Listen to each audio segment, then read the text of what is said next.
He's not a bat, he's a man who fights crime. And we're gonna watch him fight for a minute at a time. With John and Niall and a guest who doesn't rhyme. It's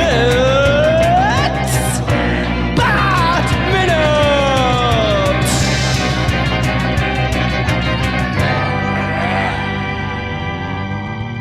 Minute! Attention, citizens of Fair Gotham, and welcome once more to Bat Minute and Robin, the show that smashes open the delightful pumpkin of this movie to reveal the secrets within. That kind of works. I am one of your hosts, John Parker. And I am Niall McGowan, smiling politely. Oh, that was good. People will think we rehearsed that. We did not. Well, just one of those things that go, it's going to be Smashing Pumpkins talk. I might as well get out the obvious joke at a time. Yes, there will be a lot of Smashing Pumpkins talks. If you don't like them, just shut up, basically. We are joined by two returning guests. You might have thought, where are they? They're normally on much earlier. We saved them for this special moment, everybody. It is, I was going to say the one, the only. It's two. The two, the only. It's Ash Lerczak and Rikky Wiley. Hello. Hello. Hey. Welcome back, fellas. Sorry it took so long this time. Well, we wanted you two for the credits because we were going to have a hard time with the credits. This minute is fine. Some upcoming ones, we were worried about what we could talk about, and we thought, well, you two are always good bants. Yeah. There's also the element too that, both of you guys have been on every season, but Rikky, you were the first ever guest on Bat Minutes. That is so such now a that we're big seeing deal for out me. like the fourth movie of the live action ilk, kind of like, we're not finishing the show by any means, but like it's kind of the end of the quadrology of these Batmen. So it felt apt to have you on for as a one of the last guests to see it out. I was also sat in this very room in Ash's house. No, we were upstairs in Ash's house recording last time for Batman Forever, and that recording we did for Batman Forever was like 20 minutes before coronavirus happened. So I feel like I'm emerging, blinking from the bunker back into society, and yeah, the very first thing I do is come back out and come back on Batman. The pandemic's over, everybody. He says, good We job, solved good job, it. we did it. It was like in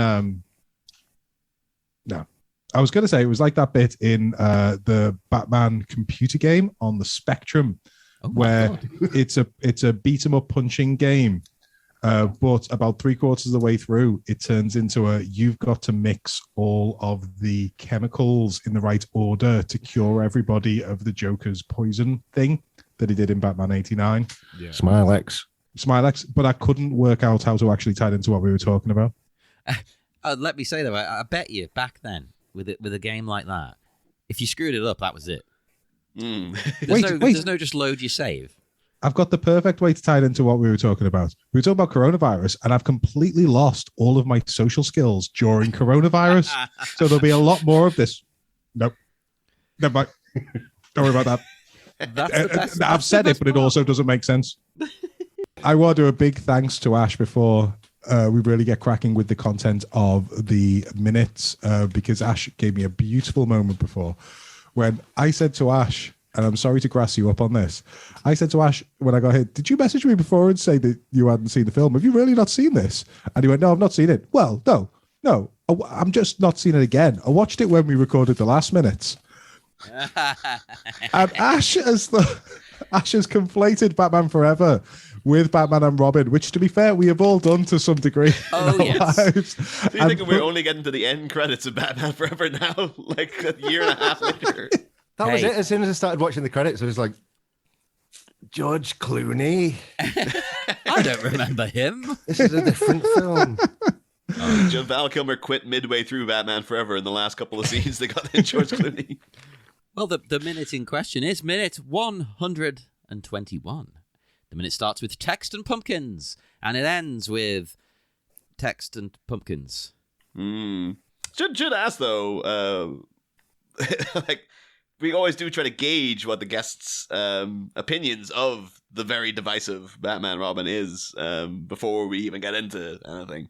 Although now, Ash, I don't know, have you actually seen the movie at all? Yes, I saw it when it came out. 1997. I saw it twice in the cinema.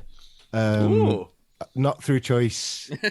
No. And watching the credits reminded me of really just needing to get out and I didn't used to like go into the bathroom during a film, so I'd like hold it in. And I remember the second time that I went to see it, I was just sort of sitting in pain, really wishing I wasn't watching Batman and Robin. But oh, that you'd like the second time you're like, oh, I saw it, so I can just go in and out. Like I would worry about bathroom breaks if I hadn't seen the thing, but like no, I just don't like stepping over people or like making a scene.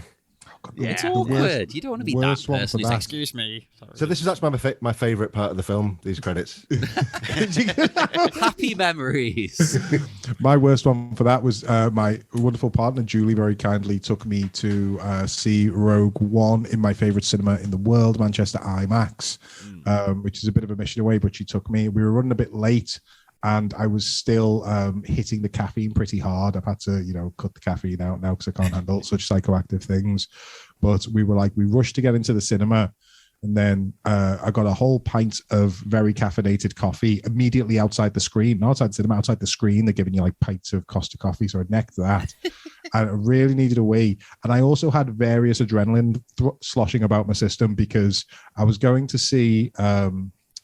a new Star Wars film that I was very excited about. And I just had my second kid.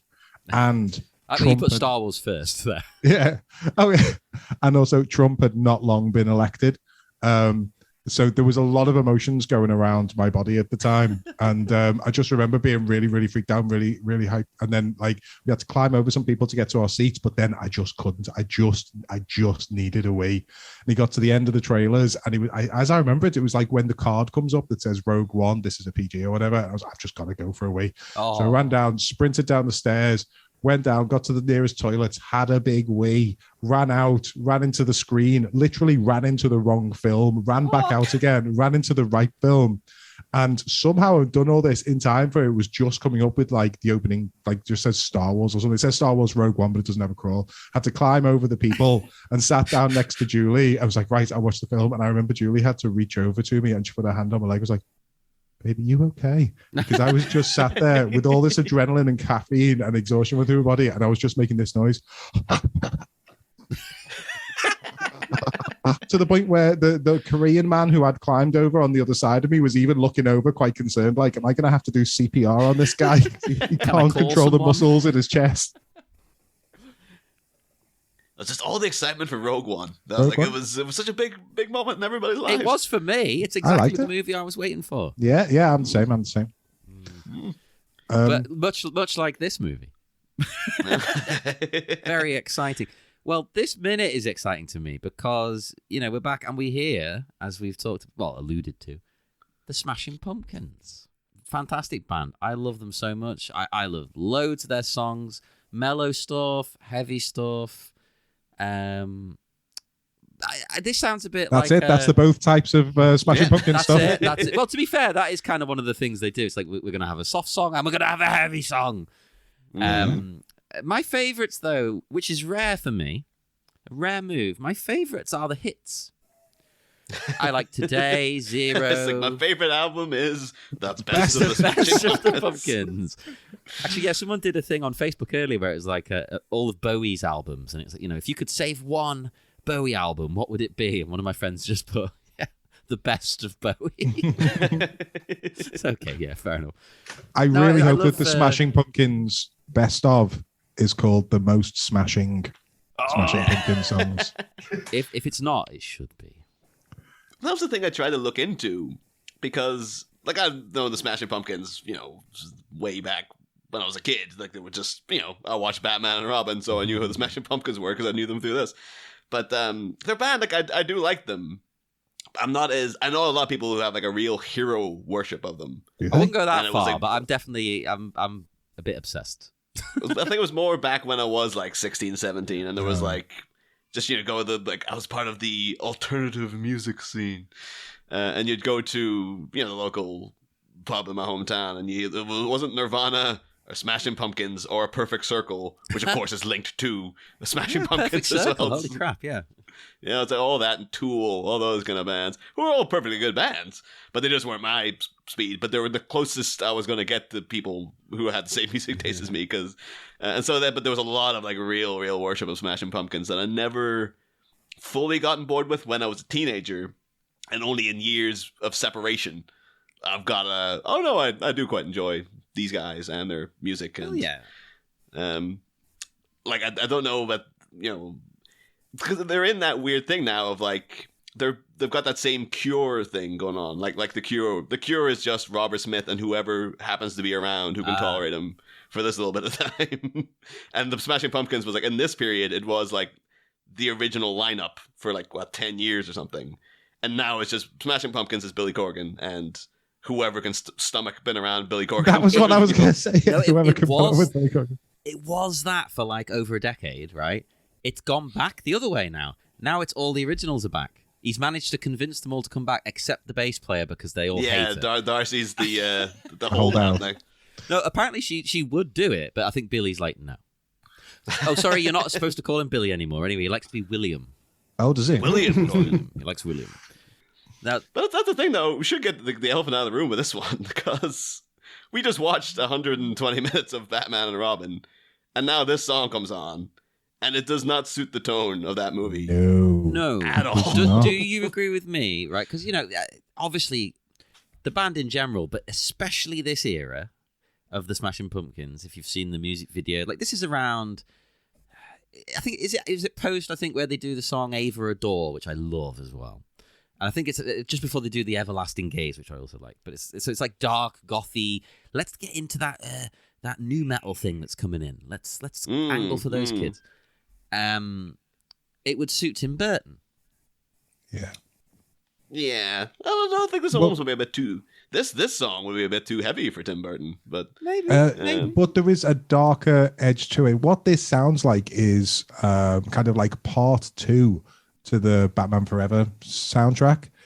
I almost feel like the evil studio execs, before this film was even in pre-production, they were negotiating with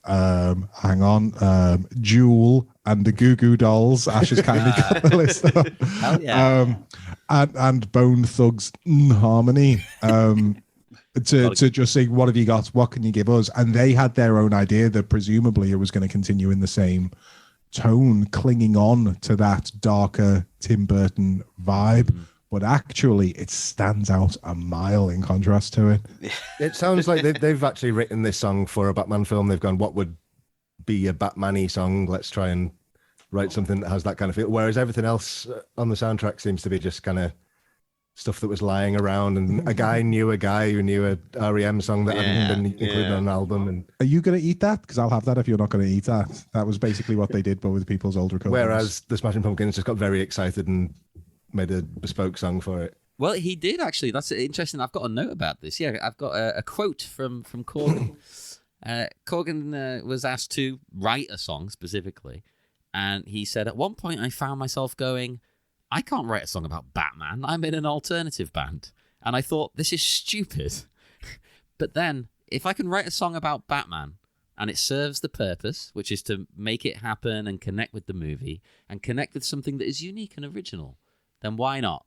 For me, it was a great kind of artistic thing to do because it was very freeing.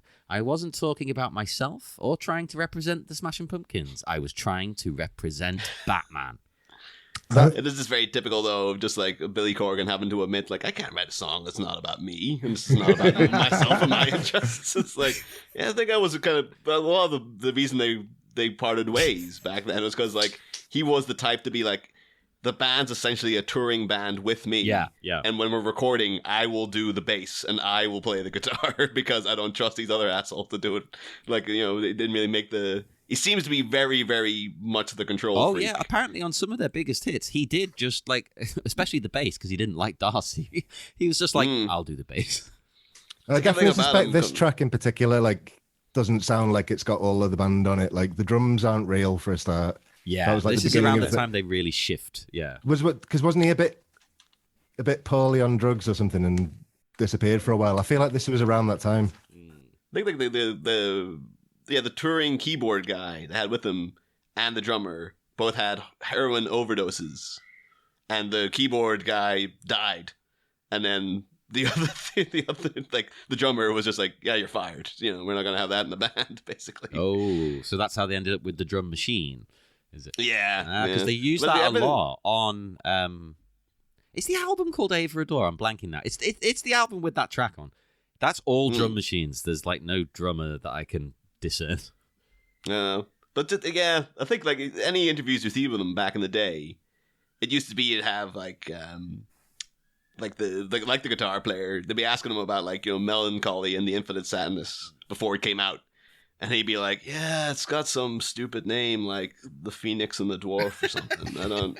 It's just whatever Billy says it is. That's the album now. You just go along with it. Okay, Billy, we're doing a triple album. Okay. And then, all interviews with the band members seem to be just like they're sort of tolerating being there. I can imagine they were like, didn't want to do a song for Batman and Robin, but here we are. So. Yeah, he just announced that we're doing it, did he? So we're going back a few, like maybe 8 years now or something. But our mates from Up It Up Records, didn't they put on Billy Corgan in Wolstenholme Creative Space? No, they put on B. Corgan, who is a man who is called B. Corgan.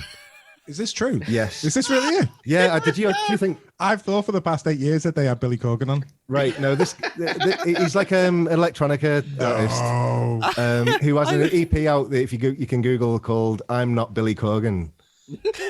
Is that really? Yeah, he used to troll audiences by saying "B. Corgan" live in person and have a picture of him, and he happened to look more or less exactly the same as Billy Corgan as well. Is he bald and everything? Yeah, he's got the chubby cheek. He's the same guy essentially. Like at a glance, he wouldn't know the difference.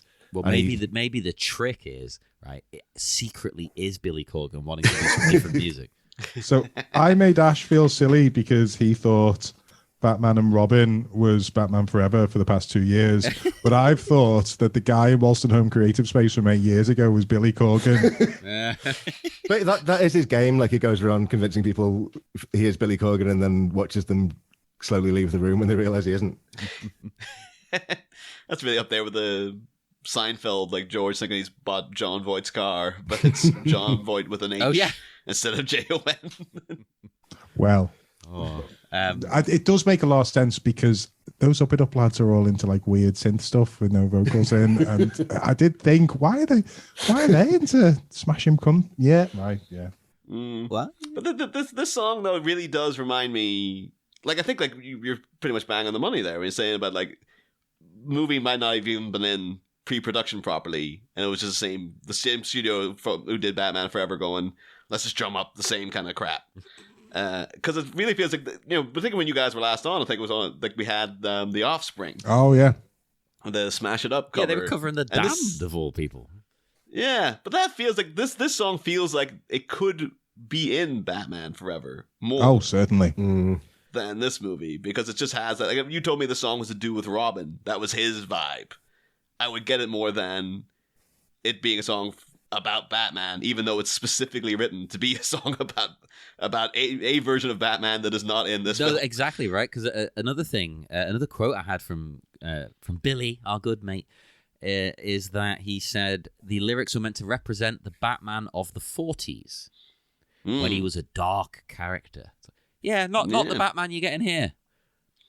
Well, that's the thing. Like, so you look at the lyrics, and actually, again, now having just seen, our Bats, Robert Pattinson, like in that opening verse, like the sewers belch me up, the heavens spit me out, from ether's tragic, I am born again. Like, he might as well literally say that in the voiceover in the movie. Like, it's exactly the kind of thing he would say, and it's just like it really that does sound like that's a proper. It's a version of a Batman.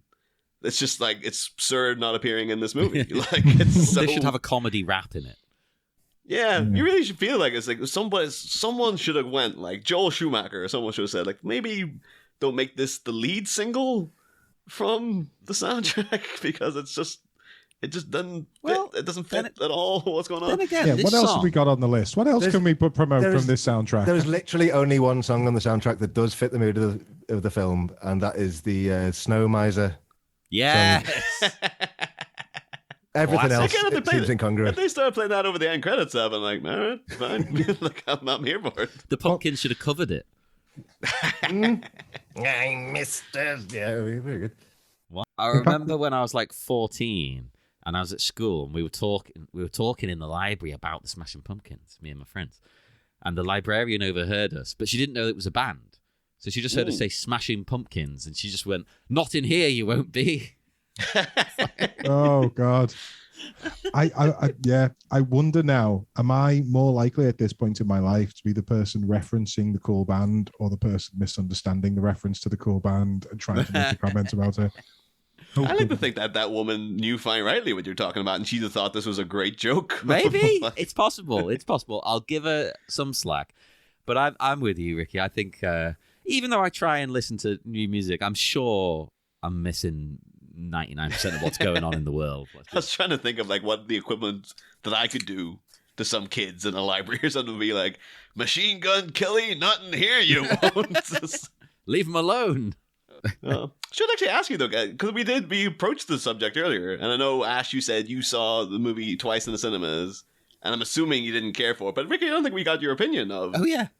What do you're a big Batman guy. Like, what do you actually make of this movie? Is everyone sitting down? I know Ash is sitting down.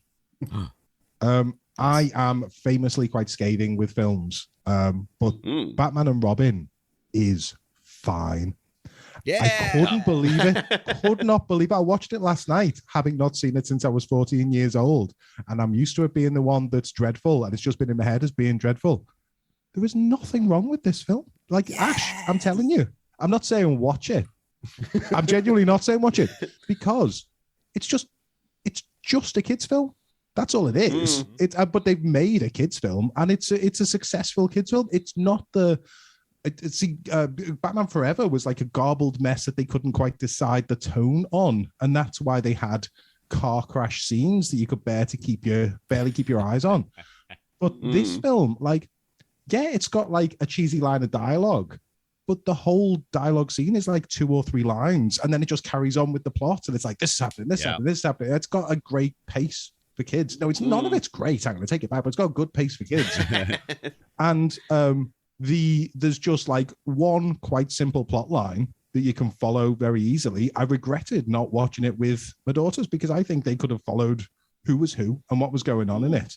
Yeah. And no one gives a stellar performance, but no one is horrifically miscast at the same time. And, you know, George Clooney should probably never be Batman again, but for the Batman that he was being, he was definitely being that Batman. It wasn't wrong or bad or anything. And even they're all doing what they've been asked to do. They made the film they were trying to make. I think you've said it before, John. Yeah, they did it. Like, I am more surprised than anyone that this is my opinion.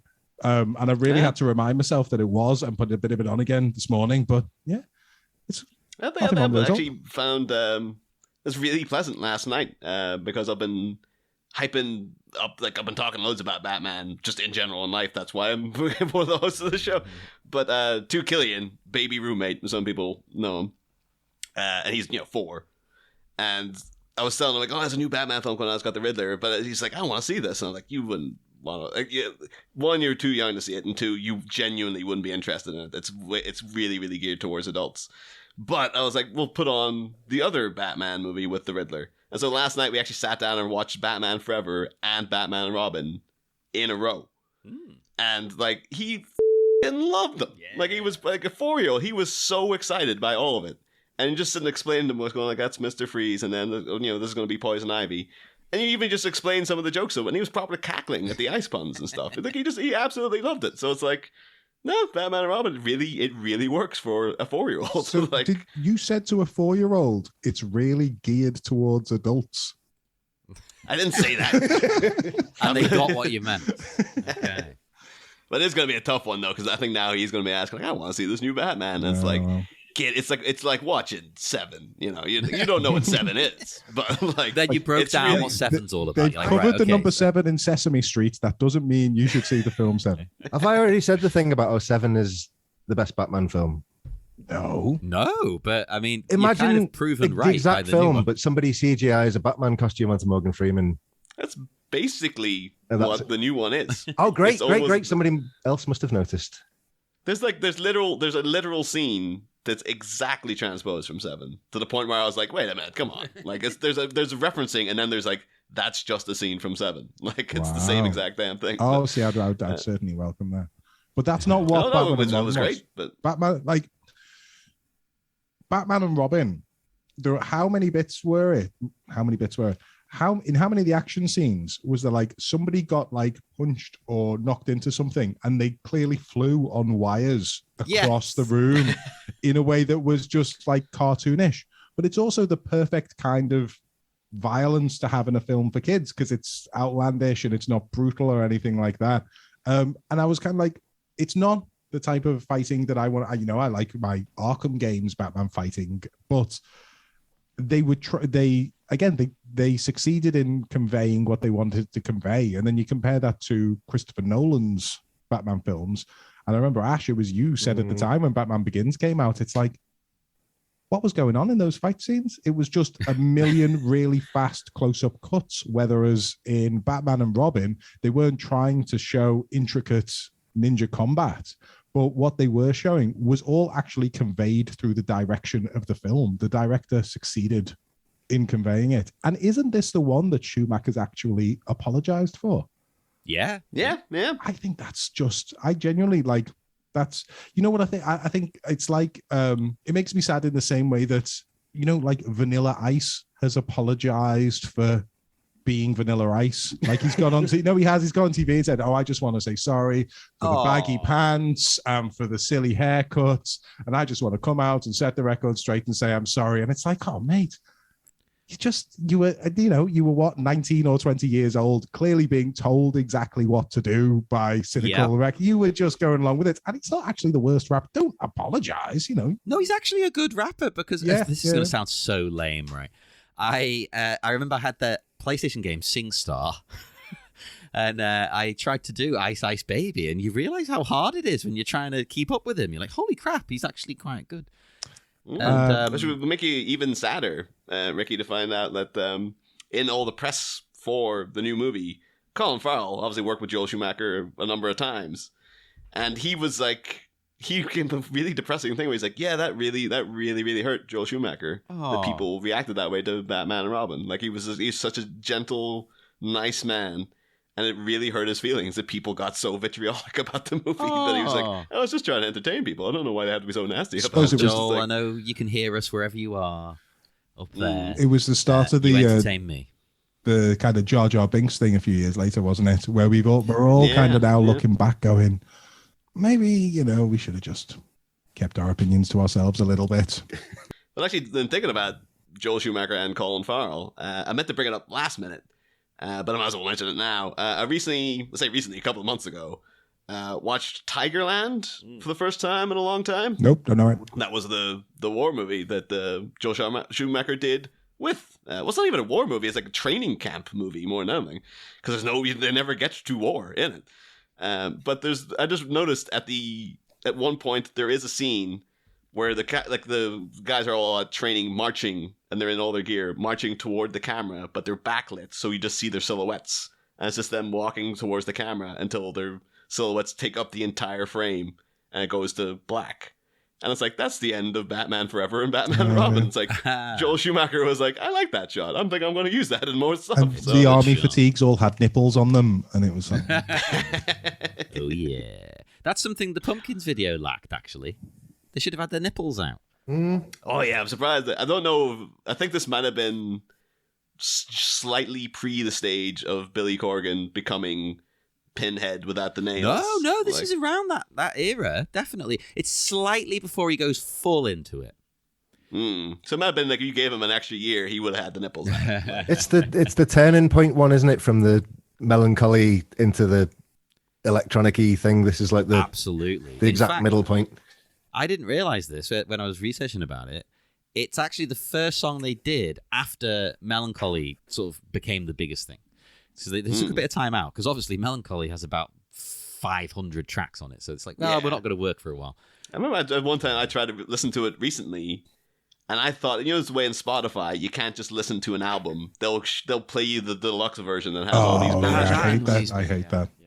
And it's kind of like, yeah, it's like those albums designed to be a certain way. Yep. Like, don't just lob all this on, just play the album. And I thought they'd done it with Melancholy and the Infinite Sadness. It's like, no, it just has like 200 tracks on it. Yeah. So it's like, oh, Christ almighty, I don't need all this. Come on. Well, so this was the follow-up, and it's a tonal shift. It doesn't sound like the previous stuff, but it hit the top 10 in 8 countries, and it won a Grammy Award for Best Hard Rock Performance. So, you know, it did well. But it was not the most successful song from the soundtrack. I think even the Jewel song probably did better than this, to be fair. Oh, God, I hadn't heard it until this evening when I was coming round to Ashes and listened to the Jewel song. Hard going, that, isn't it? Hard going, that's Yeah, it. that's the thing is, though, we put out that episode where we were just talking about, like, never heard of this lady, never heard of this song. And the amount of comments in the listeners' cave, they were like, how you people never heard of Jewel? I'm very Never heard surprised. Richard said he'd never heard of Jewel before either as well. She was huge. Nope. Oh, you have heard of Jewel? Yeah. Well, she was on the box. Then that, oh my God, maybe you're breaking our whole theory open. Ashby just thought, like, oh, it's an American thing. But you're saying... Yeah, no, it was definitely like, you got the impression she was big in America. She didn't really have hits over here, but she was represented on the cable television. So has there ever been a proper expose for what we all knew at the time, which was that the box was a scam? The box music television that you I controlled. thought you meant the Enigmatech box. No, what was the scam about it, though? Because I did once, try and request a song, and I don't think it ever got played. Yeah, exactly. I did the same. It was one of the rare times, 'cause it was like £3.50 a phone call or something. But we watched so much of it that once in the 2 years that we had cable, my parents were like, all right, you can call up. And I think my mum called up once and tried to put Bob Dylan on because Bob Dylan came on. But all you ever got, I remember there was a phase where all you got was End of the Road by Boyz II Men. But it was End of the Road by Boyz II Men before End of the Road by Boyz II Men got big. And it was clearly whatever the record companies were trying to make the next breakout song was just on a loop every third song on the box. I just thought they were requesting the same 8 songs over and over again all day long. Yeah, Like, that makes perfect sense now. That But should we talk some credits, because we do have credits, so I guess we might as well. I've got a few notes about credits, but I also don't want to make the episode 5 hours long.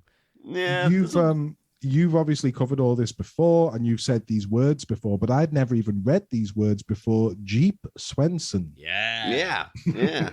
Why does he get his own special spot like before the actual credits? I feel like they might have felt bad for him, because he is like, they had all the posters and stuff that have like, you know, Clooney, Schwarzenegger, Chris O'Donnell, Alicia Silverstone, and Uma Thurman.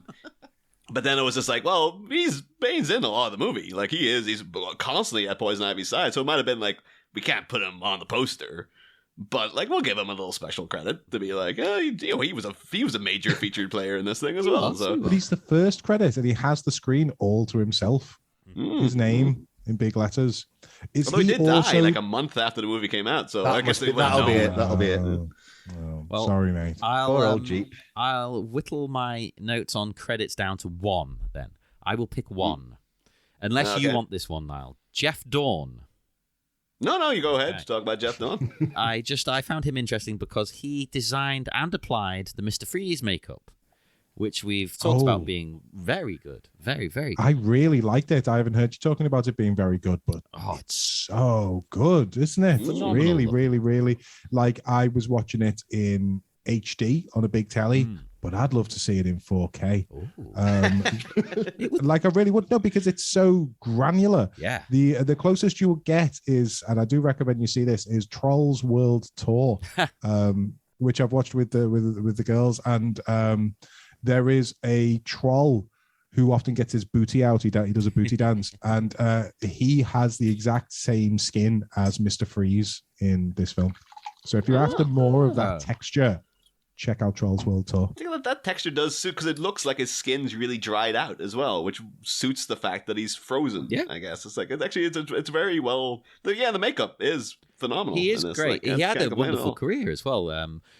I'll list a bunch of. This is a lot of stuff I'm going to list here, right? And it's going to start off like okay, and then you're going to notice a trend. Teen Wolf, Star Trek 4, the best Star Trek. Nice. Predator, specifically working on the mud. All right. The Running Man. Red It's Heat. the mud in the running, man, is there? Yeah, Red Heat.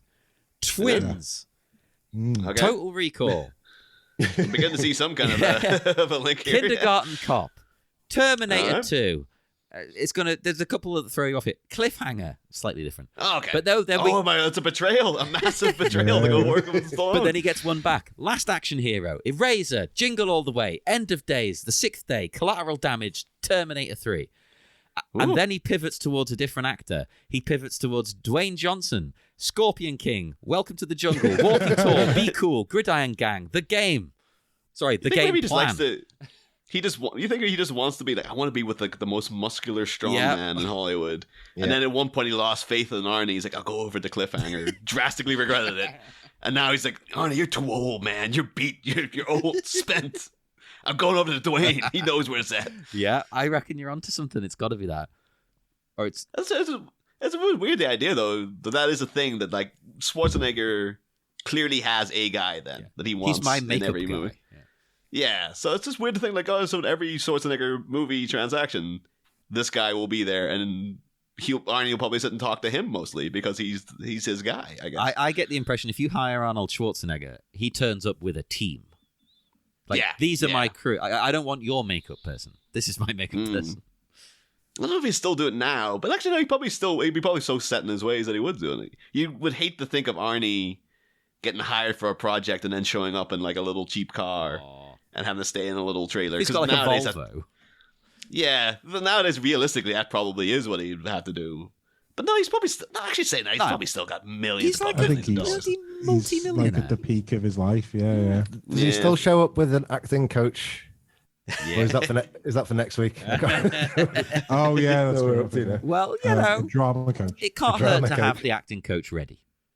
Speaking of actors, though, I'll whittle my notes down to one person in the cast who I thought we didn't spot him in the movie, and I'm like, how the hell? One, did we not spot him, and two, did he fall into a role so small?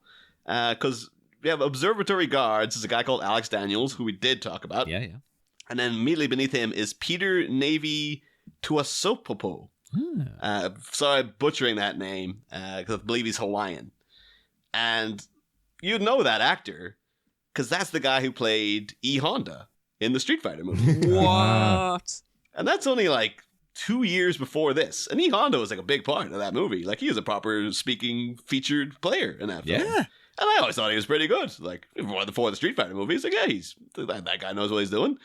And yeah, the fact that it's again mere 2 years later, he's bumped down to like secondary security guard role for a Batman movie is like, oh man, what happened? That's what happens Like, when you screw up Street Fighter. Yeah, but the thing, I never thought he was the problem with Street No, Fighter. he's not. But, Everything else is. Yeah, but he featured in a couple of notable things. Also, the Scorpion King, the Wachowskis' Speed Racer. Oh yeah. NCIS, of course, with our boy. Although I think it's just the original NCIS. It's not NCIS LA with our boy O'Donnell. And also Basketball. Oh, I loved that when it came out. That was probably awful. I imagine it does not dated well at all. And then the original Fast and Furious, the very first one. And Charlie's Angels, of course, with Drew Barrymore. So Everything's there you go. connected. But yeah, the thing is that he's like just unless you just want to be like, you can't get me a proper role. I just want to be in a Batman movie. Can you stick me in somewhere? Maybe that's what he wanted. But I would. Yeah, if you're listening, Warner Brothers, put me in a Batman movie. I don't care Who what was role. Gollum listed in the credits? Gollum. Who was the character Gollum? he was the Neon Gang. You remember the Bane comes in and clears them all out. And he's got like the kind of neon skull. He looks like the guy who was in the previous mess that you had last movie. Yes, indeed. But how much better was the Neon Gang in this movie than it was in the last one? Loads better. Just the second they were on screen, I was like, I've never seen that before. Even though I've seen that in the previous film, I've never seen it. I've never seen that before because that is how that should look. Ash, don't watch Batman and Robin. It's not for you. But maybe do check out the neon scene in Batman and Robin because just on its own, I think it's again. They did it. They tried to do a thing and they did it. Yeah. Look, I like silly films and I probably will like it when I rewatch it. I've spent many years saying to you when you try and suggest films back when we used to hang out more when we were like 20 and 20 and This is a yarn. Don't put it on a yarn. I don't want to watch a yarn. But you know what? I'm ready for yarns now, Ash. It's yarn time. Come around to the yarns. But that guy who played that part, that's Doug Hitchinson, who was Percy in The Green Mile, like the real asshole guard, and Victor Toombs in The X-Files. For a moment, I thought you were going to say Percy and Blackadder.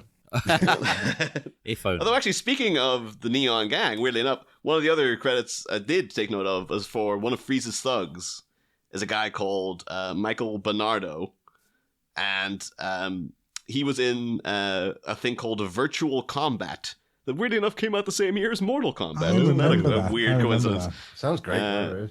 But it's also starred Don the Dragon Wilson, who was the leader of the Neon Gang in the previous Batman movie.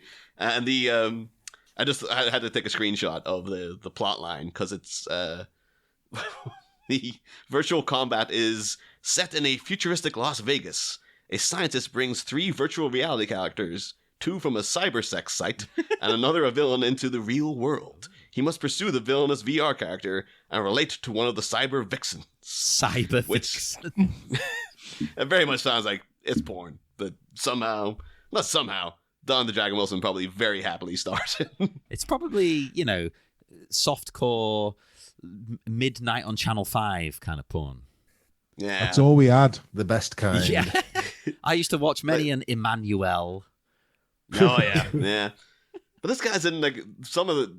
Once you get into, like, the hench people, they're all just, martial arts guys who starred in trash. And it's all, like, some of the things he was in...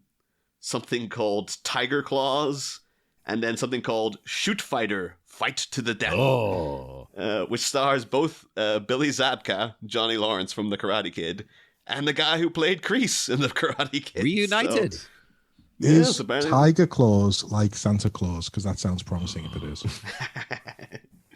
And there's also, he's in something called Empire of Ash, which I believe is a biopic about you, Ash, when you had that brief empire you set up. Nobody consulted me on that. It's some kind of weird licensing thing. They don't have to. Yeah. I will say while we've been talking, I've spotted one of the credit that I loved, and it has nothing to do with anything. It's just scrolling past me. Cop number 1, played by, it sounds like a rapper, Uzi Gal. So I looked up Uzi Gal. And I believe Uzi Gal was procurer of weapons for the Israeli military, and I think he died in the 1970s. Oh, yeah. Wow! And then he came back. They also got a stunt credit, so that makes even less sense. Oh, they're stunt person as well. Okay. Just imagine like Joel Schumacher sitting around, like, I really wish I could cast Uzi Gal on this, but he's dead, and then just like seeing from the heavens or up from hell, most likely. Well, but, no, Joel, I'm back. Well, remember, there's that movie coming out, that war movie, where they pretended, like, it's blatantly to show off their technology, but they pretended, like, we searched around for a lead actor for this part, and we couldn't find anybody, because the only person who can play this role is James Dean. So that's their excuse for using a CGI James Dean in the movie. So. I knew this was coming. Yeah. But why did they put nipples on all the fatigues? I don't know. James Dean would have wanted it that way. I'm very wary. Like, as impressed as I was, particularly with the stuff in Boba Fett, with young Luke Skywalker, they made a point of saying that's not even Mark Hamill doing the voice. Yeah, it's like a robot. Yeah, and it's like, this is fucked up, though. Now you are going to get into, like, we can just resurrect Alec Guinness now and just do whatever the hell we want with him because we have his likeness rights from this one movie. It's like, this is the broader thing as to why, like, maybe they should stop making Batman films, and maybe they should stop making films, but we never... stories have always served a purpose because... even as a child or someone who's just switching the brain off watching a film, the underlying message of a story gets to percolate into your soul over time. But now we never have to leave the stories anymore. Yeah. We never step out of the world. We never have to leave the Star Wars. We never even have to leave Luke Skywalker behind, because we can always go back and create young Luke Skywalker again. And I think we'll always have Star Wars stories going forward, but the underlying themes and very simple but worthwhile messages of the original stories are gonna just be washed away in the torrent of, oh well, but what happens next after that, and what happens after that, and what happens on the other planet when that's going on, and you never mentally step out of it. And it's the same with Batman and the franchises. Yeah, but what happens if he does this and that happens, and then what happens there? And at some point, you need to step away from the actual narrative to let the message sink in. Wise words, and also pertaining to this, maybe we should step away from this episode. I was thinking to myself, like, that's a good segue into ending. Yeah, because we're over an hour. Oh no! Fuck's sake. We didn't talk about anything. We talked about the pumpkins. I will It's say, better too, recorded. I have additional pumpkin notes I'll bring up tomorrow, but I know there might be people going, they didn't mention this one thing about the song. I'm going to bring it up. Don't worry, we'll mention it Plus, next time. we might have brought some stuff up that we cut, people, okay? Some stuff we just cut anyway. Screw it, whatever. You're not going to get everything. You're not privy to all that information. You've got to pay for All it. gold. You wouldn't believe the stuff we said during this season, but it was too good to air. It was too hot for TV. Well, I'm too hot for TV, so I'm gonna scoot off now into the dark night with my companions here.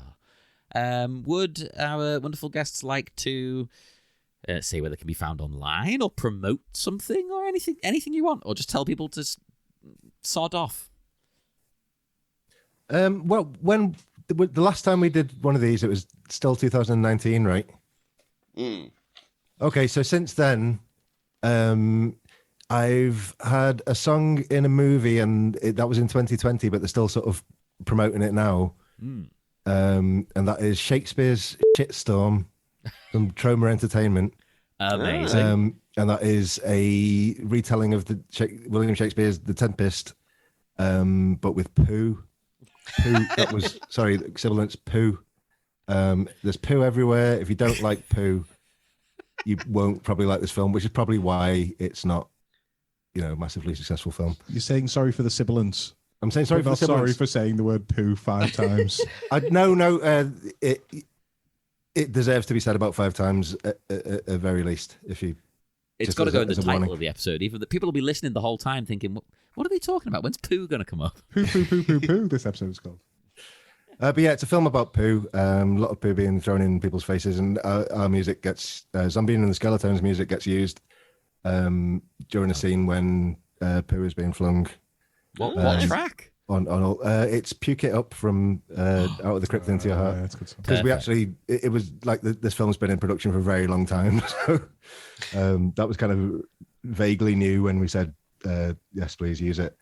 Seriously, because oh my god, that's been a while. That's Yeah. now. I mean, no, it was old, but it wasn't as old as it is now. And it's the second time we've been featured in a trauma film, and it's the second time it's been in a fecal explosion-based scene, which is a shame. But it's trauma. So You've got you to- could arguably say you're the king. Sorry for this, now you have to edit. The king of shit. I am now. Yeah, sure. And Oh, Ricky, that's do what you have I feel. anything to promote, or I don't really think I do. I think this is pretty much it. This is why I really like being invited on this, because it's kind of my last link to the real world. But I was on the tail end of promoting things, like occasionally doing bits of stand-up. But I've only done one stand-up set. I've only done one stand-up set, like open mic thing, since lockdown.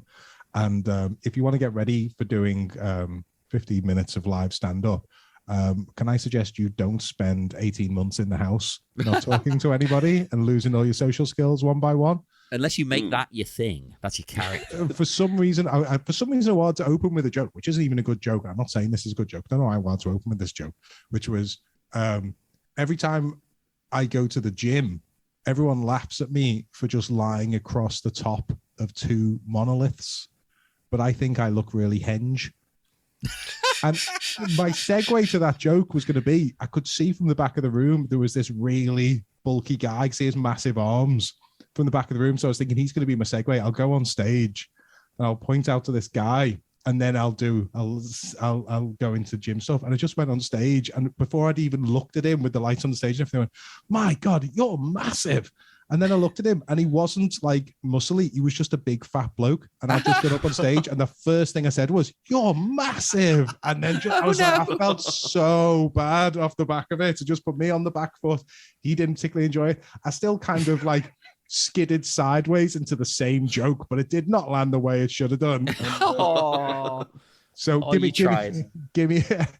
a while, and I might start plugging the stand up again, but this isn't the time for that. No worries. Do check out, at least check out the Zombina stuff in the movie, and maybe the stand up in a while. And also us, Facebook, Twitter, Instagram, all the usual. Can't be bothered. And we will see you again on Wednesday for more exciting Bat Minute credits. See you next time. Who will read the credits on the screen? Will there be scary people who will seem quite scary? The world is a credit minute. Lots of names in a chain. A mess of monikers. Who told the story of Bruce Wayne? Yes, the movie's gone, but the show must go on.